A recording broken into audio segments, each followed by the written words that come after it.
May bagong development ngayon sa trade at buyout market at posibleng madamay dito ang Los Angeles Lakers. Ayon sa report, posible raw na ma-buyout si Chris Middleton mula sa Dallas Mavericks. Pero malinaw din ang pahayag na nais muna niyang tapusin ang season sa Dallas. Gayunpaman, bukas pa rin ang kanyang options bago ang buyout deadline para maging playoff eligible sa ibang team. At kung sakaling mangyari ang buyout, sinasabihing nangunguna sa pila ang Denver Nuggets at San Antonio Spurs. Pero ayon sa mga ulat, gusto rin ng Lakers makipag-agawan. Tanong ngayon, worth it ba ito para sa Lakers? At makakatulong ba talaga si Middleton sa playoff push nila? Kasabay nito, may isa pang mainit na usapin. Binanatan ni Jay Williams si Luka Doncic. Sinabing isa ito sa pinaka-talented na nakita niya, pero may losing habits umano. Mabigat na salita ito lalo na sa isang franchise player. Pag-usapan natin. Unahin natin si Chris Middleton. Alam natin na hindi na siya katulad ng prime version niya, pero hindi natin pwedeng maliitin ang kanyang playoff experience. Champion siya, sanay siya sa pressure. At sa playoffs, ibang klase ang laro. Mas mabagal ang pace, mas physical, mas tactical. Para sa Lakers, malaking bagay ang isang veteran na marunong magbasa ng depensa, marunong gumawa ng sariling tira sa half-court set at hindi natitinag sa crunch time. Sa playoff situation na dikit ang laban, kailangan mo ng player na hindi nagpapanik at dito papasok si Middleton. Kung sakaling ma-buyout siya ng Dallas, magiging agawan ito. Denver, Spurs at posibleng iba pang contenders ang papasok. Pero bakit gusto ng Lakers sumali?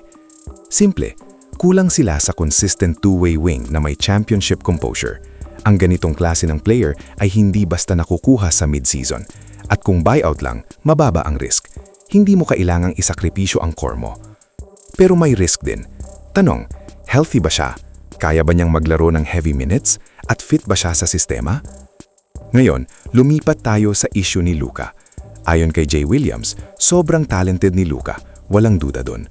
Pero ang tanong daw, mapagkakatiwalaan ba siya na maging leader ng championship team? Dalawang bagay ang binanggit, mataas na turnovers at pagiging reklamador sa referee. Sa totoo lang, kita natin ito sa mga laro. Minsan, imbes na bumalik agad sa depensa, nakikipag-usap pa siya sa referee. Sa playoffs, mahalaga ang bawat possession. Isang laps lang, pwede kang matalo. Ang turnover issue naman, partly dahil mataas ang usage niya. Siya ang primary playmaker. Pero kung gusto mong maging champion, kailangan mong bawasan ang careless mistakes. Ito ang punto ni Jay Williams. Hindi sapat ang talent. Kailangan disiplinado. Kailangan may control. Kung hindi maaayos ang habits na ito, magiging limitasyon ito sa team. At dito papasok ang malaking picture. Kung gusto ng Lakers maging seryosong contender, kailangan nila ng balance. Kung may Luka ka na dominant offensively pero may habits na kailangang ayusin, malaking tulong ang pagkakaroon ng veteran tulad ni Middleton na sanay sa championship environment. Combination ng superstar talent at championship habits, that's the formula. Ngayon, tanong sa inyo mga ka-bench reaction PH. Kung ma-buyout si Chris Middleton, dapat ba talagang makipag-agawan ng Lakers? Worth it ba siya bilang playoff weapon? At tungkol kay Luka, tama ba si Jay Williams na may losing habits siya o parte lang ito ng pagiging ultra-competitive? Comment nyo sa baba ang opinion nyo. Gusto kong marinig ang take nyo dito. Kung bago ka sa channel, huwag mong kalimutang mag-subscribe sa Bench Reaction PH, i-like ang video at pindutin ang notification bell para updated ka sa lahat ng Lakers news at NBA analysis.